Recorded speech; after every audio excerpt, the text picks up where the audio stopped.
صدري ويسر لي أمري واحلل عقدة من لساني يفقهوا قولي وسدد لساني واهدي قلبي بهدي رسولك ونبيك محمد صلى الله عليه wasallam. Amma ba'du. Al-Mukarramun segenap para jamaah, bapak-bapak, ibu-ibu, saudara-saudari sekalian, jamaah Masjid Jami Ar-Rahman. Insyaallah kita sama-sama dirahmati oleh Allah Subhanahu wa taala. Malam hari ini alhamdulillah wa syukurillah kita sama kembali mengharap berkah dan ridho Allah Subhanahu wa taala lewat kumpul bersama di majelis taklim Masjid Jami Ar-Rahman. Mudah-mudahan Allah lapangkan dada kita, Allah lapangkan hati kita, orang terangi pikiran kita, dan Allah mudahkan segala hidup dan kehidupan kita hingga pada akhirnya kita menjadi husnul khatimah. Ya. Halamannya halaman ke-12 pasal kelima, garis yang lengkapnya. Namun sebelumnya, Bapak Ibu Saudara sekalian, alhamdulillah wa syukurillah, di dalam Al-Qur'an surat Al-Bayyinah Allah berfirman, "Wa ma umiru illa liya'budullaha mukhlishina lahu-d-din wa yuqimus shalah wa yu'tuz zakah wa dzalika dinul qayyim." Wa ma umiru illa liya'budullaha mukhlishina lahu-d-din. Sebelum kita baca kitab, pendahuluan sedikit. Dan tidaklah diperintah kita menjalankan perintah-perintah Allah, perintah-perintah agama, baik yang sifatnya muamalah maupun ubudiyah, yang sifatnya hablum minan nas maupun langsung hablum minallah, kecuali dengan rasa yang ikhlas, dengan niat yang ikhlas.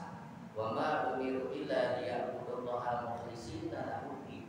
Di situ kandungan artinya surat Al-Bayyinah, kalau orang kampung bilangnya lam yakunil, surat lam yakunil.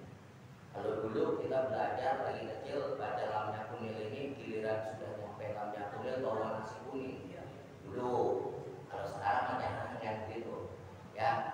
Untuk mendapatkan keberkahan, kenapa? Suratul Bayyinah ini isinya pembeda antara muslim, kafir, dan munafik. Intisarinya 8 ayat yang Allah turunkan ini menjadi intisari pembeda antara muslim, kafir, dan munafik.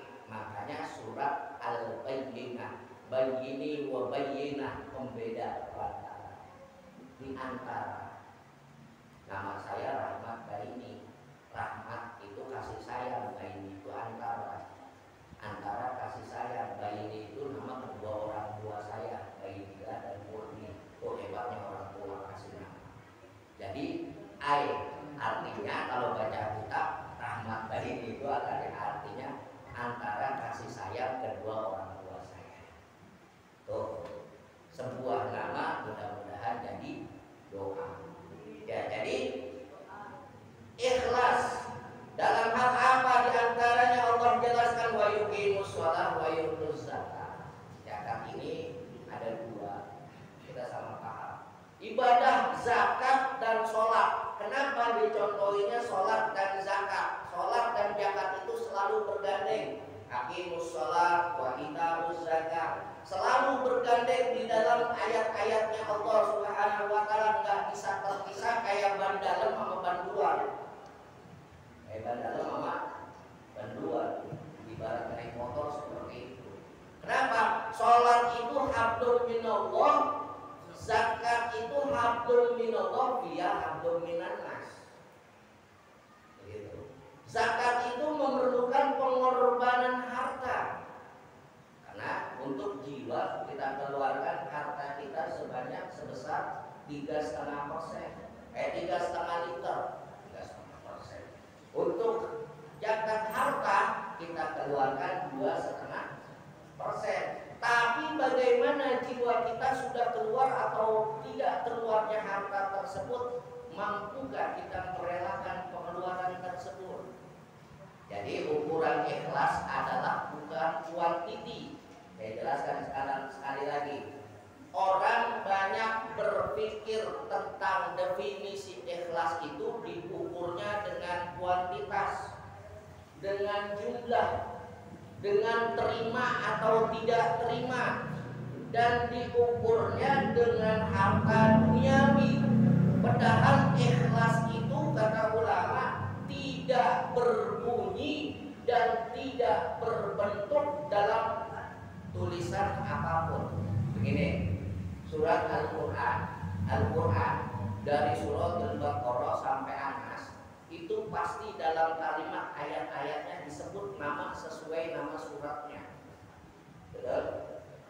Qul a'udzu birabbin nas surat Anas. Qul a'udzu birabbil falaq surat Al-Falaq. Surat Al-Fatihah. Tapi suratul Ikhlas mana bunyi kalimat ikhlasnya? Al-Bayyinah disebut lam yakunil ladzina kafaru min ahlil kitabi wal musyrikina munfatina hatta ta'tiyahumul bayyinah disebut. Al-Kafirun disebut qul ya ayyuhal kafirun wa yamna'unal ma'un disebut surat Al-Ma'un. Di ilafi Quraisy disebut suratul Quraisy. Tapi cuma satu surat yang dikasih nama Al-Ikhlas tidak ada kalimat ikhlasnya. Kenapa? Karena keikhlasan itu ukurannya jiwa, hablum minallah. Pujian kepada qadim ala qadim, hadis ala qadim. Kalau kita belajar tauhid begitu. Jadi jangan sekali-kali mendefinisikan ikhlas itu dengan ukuran kuantitas terima atau tidak terima. Begini analoginya, saya nggak mau kasih analogi Rasulullah seorang pengangguran, kagak. Kagak nih, ada tuh orang sono, tentang mau dapat jabatan, kasih analoginya sambil bergedek. Rasulullah dibilang jangan pengangguran, dilamar sama apa namanya janda kaya. Ya itu biarkan urusan mereka. Kita sebagai umat Islam tidak setuju dibilang Rasulullah pengangguran. Rasulullah budak miskin yang dilamar oleh janda kaya, padahal Rasulullah hari itu mengeluarkan mahar untuk Sayyidah Khadijah 1,2 miliar kalau dirupiahkan. Ada nggak orang miskin ngelamar janda dengan nilai mahar, dengan nilai mas kawin sebesar 1,2 miliar? Analoginya kejauhan. Kalau saya ngasih analogi ikhlas, perumpamaan ikhlas, contoh kita masukin anak kita di sekolah, Pak Bu. Anak kita di sekolah kita daftarin dengan persyaratan dan ketentuan bayar SPP. Sedangkan menuntut ilmu itu, mengajarkan ilmu itu wajib hukumnya menurut baginda Rasulullah SAW. Kalau si guru sekolah itu kita kasih SPP, dari SPP itu dibayarkan untuk gaji guru. Termasuk guru itu ikhlas atau enggak dalam mengajar? Guru sekolah nih, umpamanya guru sekolah, guru ngaji, kita daftarin anak kita ke TPA, kita daftarin ke ngaji kampung, kita daftarin ke pondok pesantren, kita tuntun ke majelis-majelis taklim di kampung-kampung kita. Ternyata si guru nerima bayaran atau uang minyak. Kalau zaman dulu uang minyak, zaman saya ngaji itu di kampung seminggu 200 perak. Tahun berapa itu? Tahun 80-an. Tahun 80-an itu di Rawamangun Tegalan saya punya guru bayaran Ustaz Nur Ali, orang Bekasi. Beliau domisilinya di Rawamangun, kenal alif bata itu kita bayar uang minyak namanya zaman dulu. Di daerah mungkin sama. Apakah seorang guru yang menerima pembayaran uang minyak atau apa atau hujroh atau bisyarah namanya? Apakah seorang guru mengajarkan ilmunya Allah Subhanahu wa taala karena dia menerima bayaran? Apakah kita bisa ngejas guru itu tidak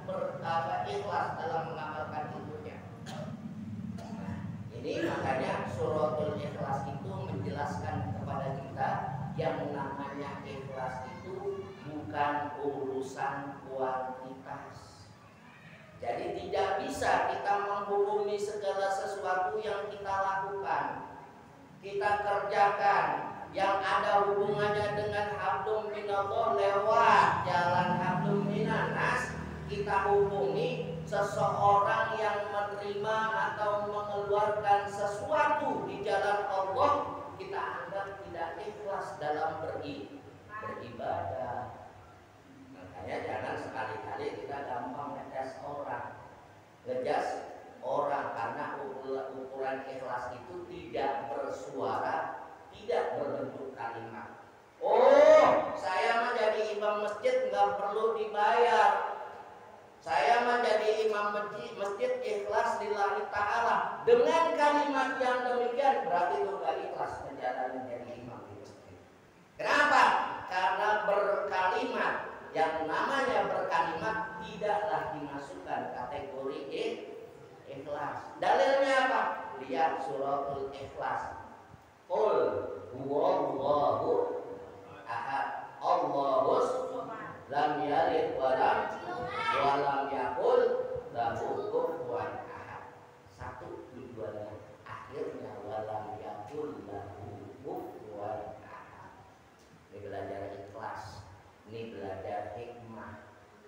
Banyak orang-orang kita salah kaprah tentang ikhlas. Oh, masjid bayar imam. Oh, masjid bayar guru. Bukan bayar guru, Bang. Bukan kita bayar guru. Justru syarat belajar dan mengajar. Dalilnya apa, Ustaz? Buka kitab taklim. Syarat orang menuntut ilmu itu 3. 1, ilmu ada pelajarannya, ada yang diajarkan, apa yang diajarkan, ilmu apa yang diajarkan. Yang kedua, ada kitab rujukannya. Yang ketiga, ada santri dan pengajarnya. Yang keempat itu ada biaya, ada ongkos. Makanya kalau kita menghukumi, nanti kita baca nih di pasal yang kelima, kalau kita menghukumi segala sesuatu itu rujukannya Ahlus Sunnah wal Jamaah. Sering saya ulang-ulang, lihat Quran, lihat hadis. Enggak lengkap di Quran dan hadis, lihat aksarnya para sahabat. Enggak ada juga, lihat ada enggak ijma ulama. Ijma ulamanya yang kapan, Ustaz? Jangan ijma ulama yang zaman-zaman sekarang. Ijma ulama yang sudah masyhur. Lihat Syekh Ibnu Hajar Al-Asqalani, lihat Syekh Imam Nawawi Al-Bantani, karya-karya beliau banyak, pendapat-pendapat beliau banyak, kitab-kitab beliau banyak. Yang mau golongan sufinya, tasawufnya, lihat Imam Ghazali, kitab-kitabnya ada, antaranya Ihya Ulumuddin dan lain sebagainya. Di situ baru kita bisa menyimpulkan segala sesuatu. Jangan gampang ambil kesimpulan. Jangan gampang menghukumi segala sesuatu yang sifatnya ibadah namun lewat hablum minannas di masjid ini. Contoh, alhamdulillah wa syukurillah, kita apresiasi DKM masjid, warga masyarakat, bapak-bapak, ibu-ibu baru nggak punya mimbar yang secakap ini dalam jangka 2 hari. Alhamdulillah terkumpul beli mimbar secakap ini. Udah lama kepengen ada yang sholat Jumat. Alhamdulillah kemarin kejadian, tinggal kita pelihara jadi sesuatu yang istiqomah. Alhamdulillah. Nah, dalam hal tersebut banyak petugas-petugas yang kita manfaatkan tenaganya, banyak kita manfaatkan waktu dan pikirannya. Kita jangan egois, kita jangan mau menang sendiri, jangan selalu mengatasnamakan ubudiyah langsung kepada Allah Subhanahu wa Ta'ala. Jangan langsung menghukumi hakikat. Kita lihat, kita mengerjakan syariat pun masih belang-bentong. Contoh, di masjid biasanya narikin promo ada yang pakai kantong. Di sini pakai apa kemarin? Pakai kotak. Alhamdulillah ngirit tenaga orang. Alhamdulillah. Jadi jangan pula mengganggu kegiatan sholat yang pada fardunya. Yang penting disesuaikan dengan kegiatan sholatnya. Jangan kotak berjalan, orang lagi dengerin khutbah.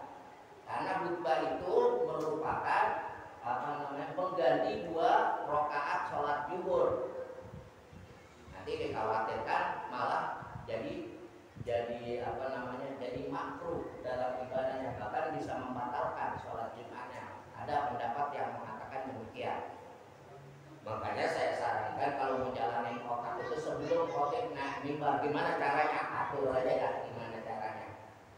Ya, apalagi ada masjid-masjid yang menggunakan tenaga manusia pakai kantong. Tuh, ada. Setelah itu kerampung. Di dalam sholat Jumat itu ada yang namanya muazzin, ada yang namanya Bilal. Di sini pakai muazzin sekaligus Bilal apa dua-duanya dipakai? Jadi 2 orang. Kemarin 2 orang. Jadi muazzin 1, Bilal 1, khotib 1. Udah 3 orang petugas. Dan andaikan pakai lagi tenaga manusia kalau 3 sampai 5 orang, ada yang jaga parkir, ada yang jaga sendal, betul kan? Gitu. Nah, ketika itu selesai itu semua, masjid atau musola, apalagi sudah masjid ya. Kalau yang namanya sudah masjid berarti tidak ada lagi yang namanya hak waris, Pak Bu. Betul? Gak ada istilah warisan. Masjid itu punya umat, dipercayakan oleh nazir, ditunjuk oleh nazir atas kesepakatan umat. DKM terbentuk. Operasional masjid diatur oleh DKM dengan persetujuan Toga dan Thomas serta nazir. Kalau masih ada keluarga wakif, diikut sertakan keluarga wakif. Paham ya? Jadi supaya jangan ada dusta di antara kita. Setelah semuanya terbentuk, semuanya dilakonin, disepakati, ada biaya-biaya yang dikeluarin. Biaya mahbor, betul? Biaya khotib, ada biaya mungkin hadiah-hadiah muazzin, Bilal dan lain sebagainya. Itu jangan sekali-sekali kita menghukumi atau memperbincangkan bahwa semua yang dilakukan, yang dikeluarkan tenaganya, jangan langsung kita lari kepada hakikat. Oh, berarti lu pada nggak ikhlas di masjid. Langsung aja main larinya hakikat aja. Jangan begitu. Maksudnya saya jangan begitu. Maksudnya ulama tidak begitu. Hakikat daripada sebuah masjid dikelola dari umat, oleh umat, dan untuk umat.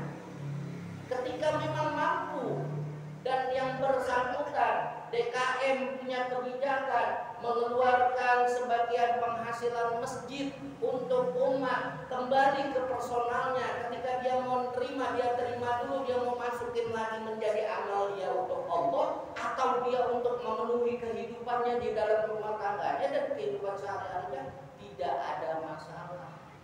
Dan bukanlah itu ukuran ikhlas atau tidak ikhlas terhadap Allah. Jadi ini perlu kita pahami, Bapak Ibu Saudara sekalian. Di masyarakat sering berkembang kalau giliran untuk urusan agama, orang larinya besar kecilnya, kuantitasnya, terima tidak terimanya langsung dilariin antara ikhlas dengan tidak ikhlas.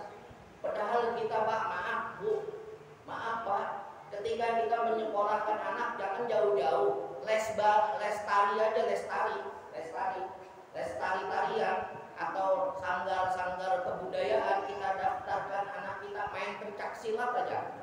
Sanggar pencak silat kita rela beli seragam ratusan ribu, kita rela ngeluarin SPP sekian ratus ribu per bulan. Kalau giliran buat kegiatan masjid, kalau giliran buat kegiatan majelis taklim, kenapa mulut kita gampang menghakimi, menghukumi sesuatu dengan ukuran tidak ikhlas?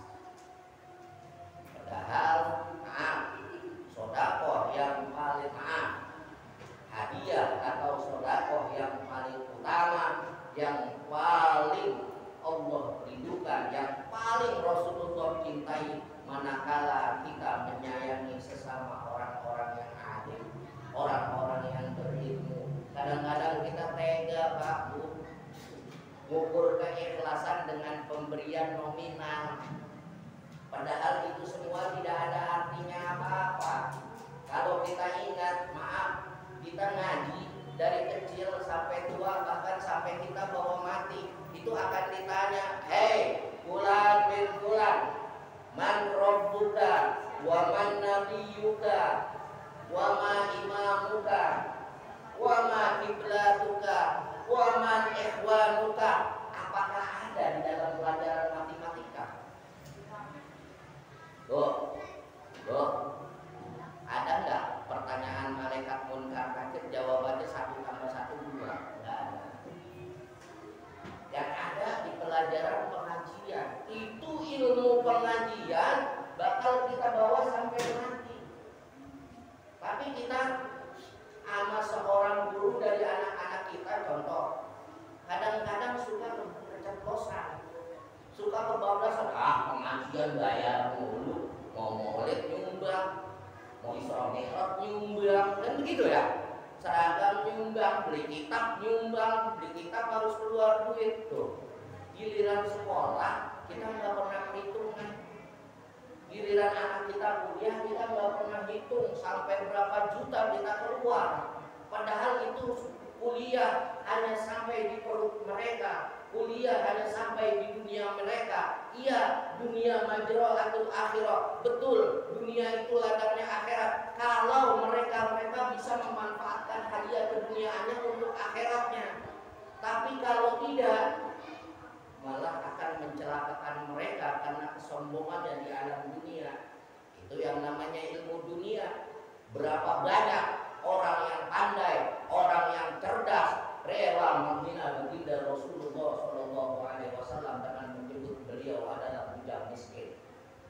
Apa orang pintar? Apa orang bodoh? Orang pintar takut. Jadi mari sama-sama kita pahami konsep ikhlas. Jadi mudah-mudahan dengan ini alhamdulillah sudah jadi masjid. Karena udah dipakai sholat Jumat, ya kalau udah dipakai sholat Jumat, jangan pernah sekali-kali untuk berpikir membubarkan sholat Jumat atau meniadakan sholat Jumat. Umpama,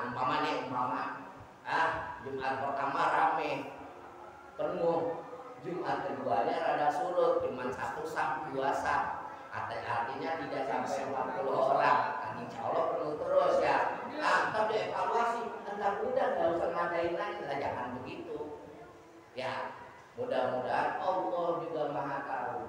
Kita bersandar kepada Allah, ini rumahnya Allah. Tugas kita hanya menjalankan sebagaimana Nabi Allah Ibrahim dipanggil diperintah untuk manggil. Azan di Jabal Abu Qubais pada zaman pendirian Mekah, pendirian Ka'bah. Nabi Allah Ibrahim diperintah sama Allah, ya Ibrahim, panggil orang-orang untuk menunaikan ibadah kemari. Kata Nabi Allah Ibrahim, ya Allah, suara saya sampai mana sih? Siapa yang mau dengar? Siapa yang mau datang? Kan begitu. Kata Allah Subhanahu wa taala kepada Ibrahim, wahai Ibrahim, tugasmu hanya memanggil. Urusan mereka mau datang atau tidak, mereka mau datangi rumahku atau tidak, itu adalah mutlak urusanku. Nabi Allah Ibrahim melaksanakan panggilan azan. Azan, labbaik Allahumma labbaik, akhirnya ada jawaban. Sampai zaman ini yang namanya Makkah Al-Mukarramah enggak pernah sepi. Dari belahan dulu dunia, makanya semangat untuk DKM Jamiah Rahmat, jangan pernah kecil hati. Ya, tugas kita hanya menjalankan, Allah yang menentukan. Manusia tidak bisa menghukumi. Manusia tidak punya hak untuk menghukumi. Bisa apa sih dia? Paling juga sebentar. Jangan. Jaga mulut kita. Insya Allah kalau kita pandai jaga mulut kita, insya Allah hati kita terpelihara oleh Allah Subhanahu wa taala. Yang namanya cahaya ilmu itu akan mudah kita serap. Cahaya ilmu akan mudah kita jalani, akan mudah kita pahami, dan akan mudah membawa manfaat bagi kita dari hidup sampai kita mati di alam kubur. Kalau percuma, kalau kita ngaji, kita baca Quran, kita doyan ke masjid, kita doyan sholat sunnah, sementara hati kita bengkok kepada orang. hati kita bengkok dengan kebaikan-kebaikan yang dijalankan oleh sekelompok orang. Jangan sampai kita termasuk golongan tersebut. Mari kita baca Fatihah. Pada penulis kitab kita baca sedikit. Fatihah nas'alukal qulub wal mu'min rasulullah sallallahu alaihi wasallam taubatan nasuh susun ila maqsadil kitab min istiqamah Syekh Utsman bin Abdullah bin Adil bin Yahya Alawi. Allah yaghfir lahu wa yarhamhu wa yu'li darajatihim fil jannah wa yanfa'una bi barakatihim wa asrarihim wa ahwarihim wa ulumihim wa nafahatihim fid din wad dunya wal akhirah. Al-Fatihah. Alhamdulillahi rabbil alamin arrahmanir rahim maliki yaumiddin iyyaka na'budu wa iyyaka nasta'in ihdinas siratal mustaqim siratal ladzina an'amta 'alaihim ghairil maghdubi 'alaihim waladdallin amin. Pasal kelima menyatakan artinya bid'ah dan bilangan bagian hukumnya dan tiap-tiap satu bagian dengan beberapa macamnya. Kamu ya, halaman 12. 10 menit. Kamu menyatakan artinya bid'ah dan bilangan bagian hukumnya dan tiap-tiap satu bagian dengan beberapa macamnya.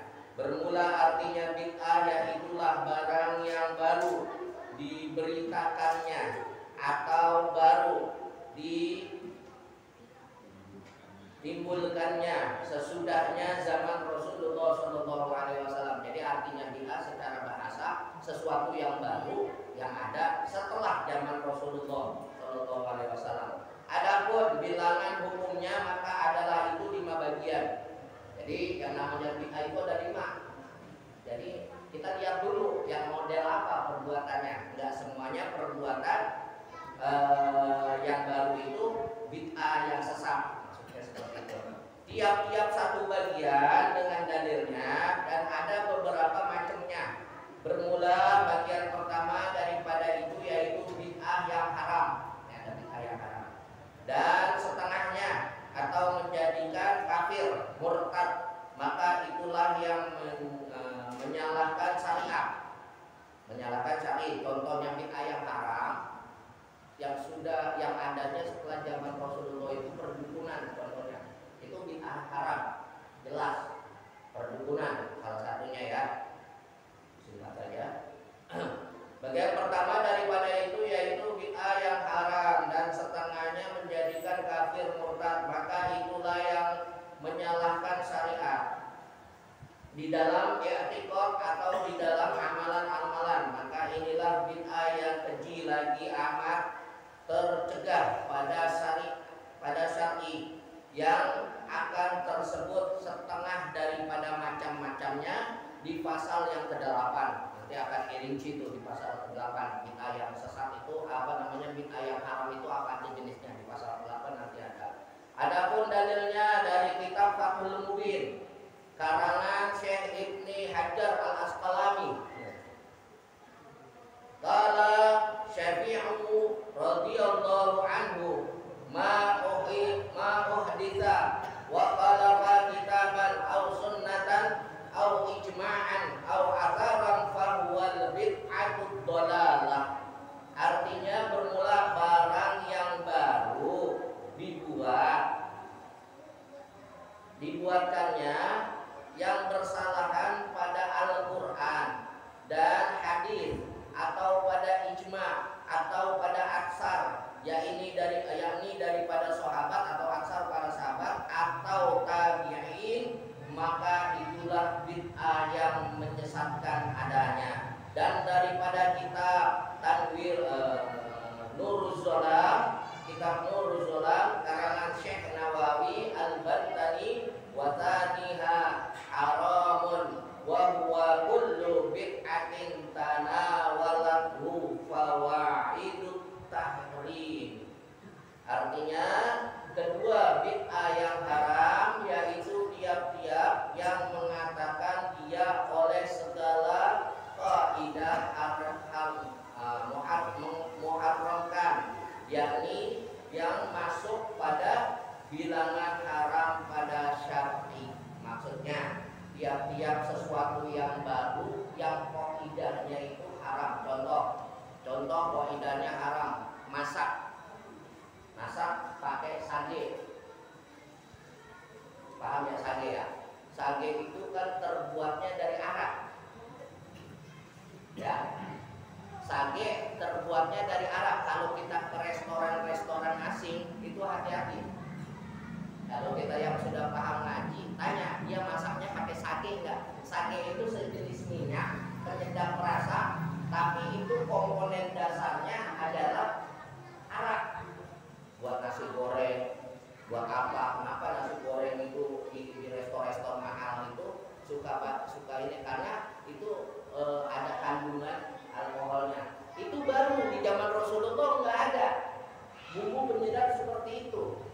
Nah, yang demikian adalah setengah dari keharaman menurut kaidah yang mengharamkan, yaitu mencampur komponen yang asli dengan komponen zat yang haram. Contoh anggur difragmentasi jadi air, jadi awet, jadi minuman fragmentasi ada kandungan alkoholnya. Wine. Nah, contohnya seperti itu. Nah, itu yang menjadi mengharamkan sesuatu yang tadinya halal, gitu. Ya. Jadi itu bagian daripada bid'ah yang menggelincirkan ke dalam jurang kenistaan di hadapan Allah Subhanahu wa taala menurut Syekh Nawawi bin Umar Al-Batani dalam kitabnya Nurul Zulham. Gitu. Katakan beliau dari wallahu a'lam bishawab. Ada yang mau tanya?